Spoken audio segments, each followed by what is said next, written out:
ce geste de toi viendra mon secours.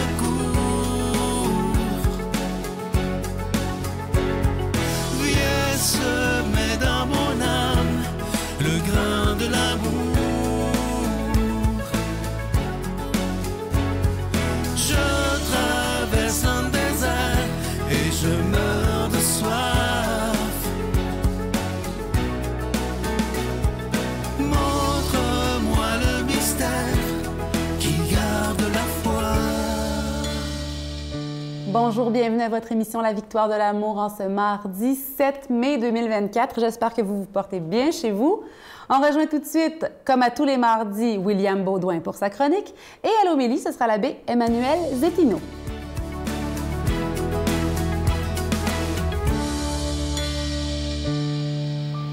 Bonjour à vous, chers amis. J'espère que vous allez bien en cette belle journée. Moi, je vais très bien. Alors aujourd'hui, la beauté du jour, je l'ai intitulée « Vivre sa vie ». C'est une gracieuseté de Perla Servan-Schreiber dans son livre que je vous ai parlé depuis quelques semaines, « Ce que la vie m'a appris ». Alors je lis la beauté du jour, qui est un sujet qui m'intéresse énormément, et on y revient par la suite. La quête de chacun, consciente ou non, n'est-elle pas de découvrir son essentiel et de s'y tenir? Toute notre existence tend ou devrait tendre vers cette mise à jour nécessaire pour éclairer notre chemin et nos choix, pour habiter notre vie et non celle du voisin, à trop dire non à nos désirs et oui à ceux de nos parents ou de nos voisins. Pour nous, on se perd au lieu de se trouver.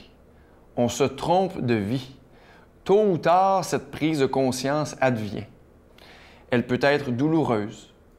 Il nous reste à devenir soi-même, chers amis. Se débarrasser d'une éducation, du moins celle qui aurait étouffé notre intuition profonde. De s'alléger de croyances, de certitudes, de peurs, d'habitudes. Mais cette tâche nécessaire est accessible à tous, dès lors que nous en prenons conscience. C'est un sujet qui revient de temps en temps dans mes chroniques. J'espère que j'en suis conscient. J'espère que ça vous plaît quand même comme sujet, hein, de se choisir, de trouver sa place, d'aller explorer en profondeur la volonté, si on veut, de la vie ou de Dieu pour nous.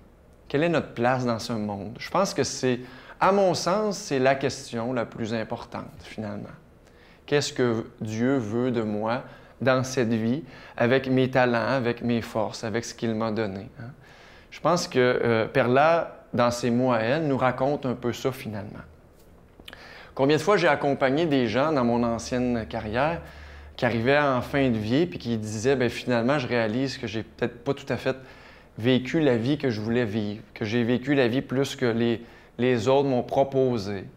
Ou consciemment ou inconsciemment, je faisais des choix pour faire plaisir aux autres, puis je m'écoutais pas dans tout ça. Et ça, je trouvais ça triste. Je trouvais ça triste, cher ami, d'en arriver à la fin de sa vie avec ce constat-là. Il n'est jamais trop tard, puis je pense que c'est ça que Perla nous dit, hein, de prendre conscience de cette réalité-là, que ça nous appartient de faire des choix, d'aller explorer en profondeur qu'est-ce qu'on veut faire, d'aller discerner, hein, de se faire accompagner aux besoins. Moi, je me fais accompagner au niveau spirituel parce que je ne suis pas encore convaincu que j'ai trouvé exactement ma vocation. Mais, comme le dirait mon amie Sylvie, on peut voir ça comme une chasse au trésor. Plutôt que de voir ça comme une lourdeur, hein, je n'ai pas trouvé ma vocation, je n'ai pas encore trouvé ma place dans ce monde, c'est donc bien long. Mais on peut voir ça comme une belle chasse au trésor. Qu'à chaque jour, Dieu peut, à travers les rencontres qu'on fait, nous éclairer sur notre place dans notre vie. J'y crois profondément, puis c'est l'invitation que je vous fais aujourd'hui, chers amis. Sur ce, je vous souhaite une belle découverte et une belle semaine. À bientôt. Notre Père qui es aux cieux, que ton nom soit sanctifié, que ton règne vienne, que ta volonté soit faite sur la terre comme au ciel. Donne-nous aujourd'hui notre pain de ce jour. Pardonne-nous nos offenses, comme nous pardonnons aussi à ceux qui nous ont offensés. Et ne nous laisse pas entrer en tentation, mais délivre-nous du mal, car c'est à toi qu'appartiennent le règne, la puissance et la gloire pour les siècles des siècles. Amen. La Victoire de l'amour vous invite à sa dernière retraite avant 2026, les 11, 12 et 13 octobre 2024, sous le thème « Dieu nous donne rendez-vous », en compagnie du Père Gauthier, Christine Michaud, William Baudouin, Miguel, Sylvain, Claire Jacques, Martin Larocque et Julie Massicotte, pour un spectacle hommage à Ginette Renaud, à l'hôtel et suite Le Dauphin à Drummondville. Réservé au 514-523-4433 ou sans frais au 1-888-811-92-91. Voir le beau, apprécier le bon et faire le bien. Je suis tellement content de vous parler du magnifique cadeau du mois de mai, une belle exclusivité de la Victoire de l'amour, vous allez le voir à l'écran. Il s'agit du bracelet de la sérénité. Il est absolument magnifique en acier inoxydable. Il est ajustable autant pour hommes que pour femmes et il est déjà béni. Étant donné qu'il est en acier inoxydable, il ne ternira pas, bien entendu. Et ça se donne tellement bien en cadeau. Et pourquoi on a choisi ce bracelet-là, vous le voyez à l'écran, c'est que quand ça ne va pas dans notre vie, ça nous arrive tous, ça vous arrive à vous, ça vous arrive à moi, on n'a qu'à regarder le bracelet et de nous rappeler que dans l'épreuve, on n'est pas seul. C'est pas magique, c'est une question de foi, mais c'est simplement pour nous rappeler, moi, je ne suis pas seul dans cette épreuve-là. Alors, je vous donne l'adresse en vous rappelant que c'est avec un don de 25 $, et si vous en voulez deux, avec un don de 40 $. La Victoire de l'amour, case postale 120, succursale Boucherville à Boucherville, le J4B 5E6, je vous la redonne. La Victoire de l'amour, case postale 120, succursale Boucherville à Boucherville, le J4B 5E6. Également par téléphone, par carte de crédit du lundi au jeudi de 8h à 17h dans le 514-523-4433, 523-4433 ou sans frais le 1-888-811-9291, 1-888-811-9291 et aussi sur notre site Internet, vous savez que c'est une manière très rapide, sécuritaire et efficace de faire votre don, le www.lavictoiredelamour.org. Je vous rappelle ce magnifique bracelet de la sérénité. Il est en acier inoxydable, il est déjà béni et il est ajustable. Il est autant pour les hommes que pour les femmes. Je vous remercie de tout cœur de ce que vous faites pour la Victoire de l'amour parce que sans vous, cette émission-là ne pourrait pas exister depuis bientôt, imaginez, 30 ans bientôt. Merci de tout cœur de votre générosité.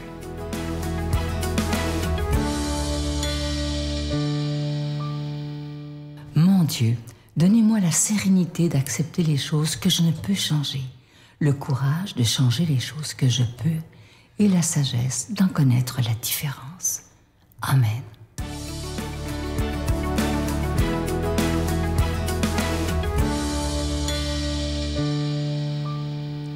Le Seigneur soit avec vous. Évangile de Jésus-Christ selon Saint Jean.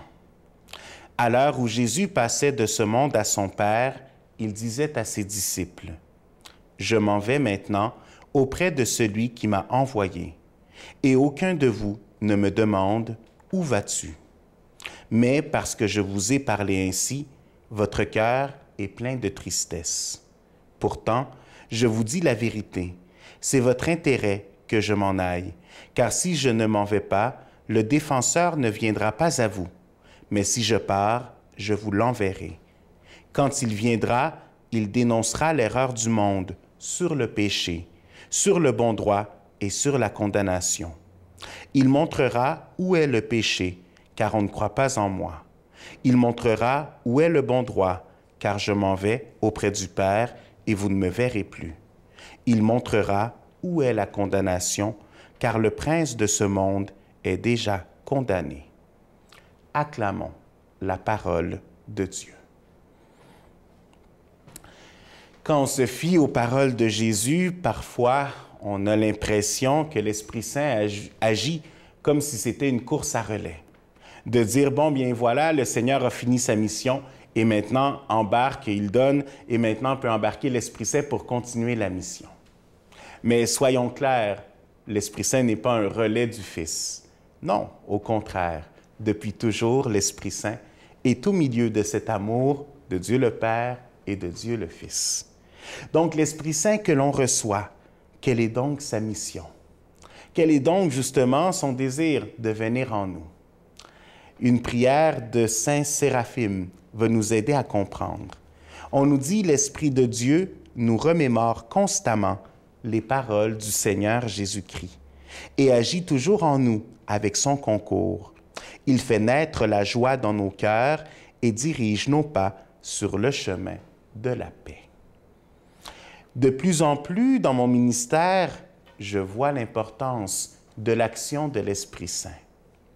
Dans chaque sacrement, un des premiers gestes que l'on fait, c'est l'imposition des mains. Et en imposant les mains, on invoque l'Esprit Saint également. On va le faire dans le sacrement du baptême, par exemple. Quand on présente l'enfant, on va faire un dialogue et puis après, on a fait le signe de la croix sur le front de l'enfant. On va imposer les mains et on va demander à l'Esprit Saint de venir. La même chose va arriver avec la prière du Veni Creator. On demande à l'Esprit Saint de venir en nous. On nous dit « Fais-nous voir le visage du Très-Haut et révèle-nous celui du Fils. Et toi, l'Esprit commun qui les rassemble, viens en nos cœurs, qu'à jamais nous croyons en toi. » Le jour de mon ordination, on a fait le Veni Creator parce que ça fait partie de ces rites, de ces rituels que l'on fait, de ces étapes avant d'être ordonné. On demande de recevoir l'Esprit Saint car c'est lui qui va agir. Et après ça, je me mets à genoux et Monseigneur, l'évêque, impose les mains. Et c'est là où est transmis justement ce sacrement de l'ordre. C'est accompagné d'une prière qui nous rappelle l'importance et la force des paroles qui nous aident à voir que le geste que l'on fait, ce n'est pas seulement pour faire un gestuel, mais c'est vraiment quelque chose d'incarné. Donc, à chaque fois ici, quand on parle justement de l'Esprit Saint qui vient sur cette terre, qui vient pour agir, il se transmet et il se donne de cette façon-là. Quand nous invoquons l'Esprit Saint, finalement, nous sommes appelés à grandir dans cette confiance que le Seigneur nous donne, dans cette confiance que notre agir va se concorder avec l'agir que Dieu attend de nous. Donc, dans chacune des situations de nos vies, dans nos prières, que ce soit avant nos rencontres, que ce soit à la messe, avant la consécration, ou que ce soit dans les sacrements, à chaque fois, nous demandons à l'Esprit Saint de venir agir. Venir agir pour, justement, ce que nous vivons, mais également venir agir en nos cœurs, comme communauté qui recevons ce signe de Dieu, pour être capable de le recevoir, de le vivre et de le comprendre. Et c'est comme ça, quand on avance dans notre foi, quand nous sommes accompagnés de l'Esprit Saint, on peut dire que c'est lui qui nous révèle cette grandeur du Père à chaque instant. Et même l'expression de l'Évangile va nous dire que c'est lui qui nous permet de crier « Abba », de crier « Père ». Donc, laissons agir l'Esprit Saint en nous. Soyons conscients de cette force qui vient nous renouveler, qui vient nous donner espoir et qui vient nous voir Dieu. Alors, je vous bénis au nom du Père et du Fils et du Saint-Esprit. Je vous salue Marie, pleine de grâce. Le Seigneur est avec vous. Vous êtes bénie entre toutes les femmes, et Jésus, le fruit de vos entrailles, est béni. Sainte Marie, Mère de Dieu, priez pour nous pécheurs, maintenant et à l'heure de notre mort. Amen.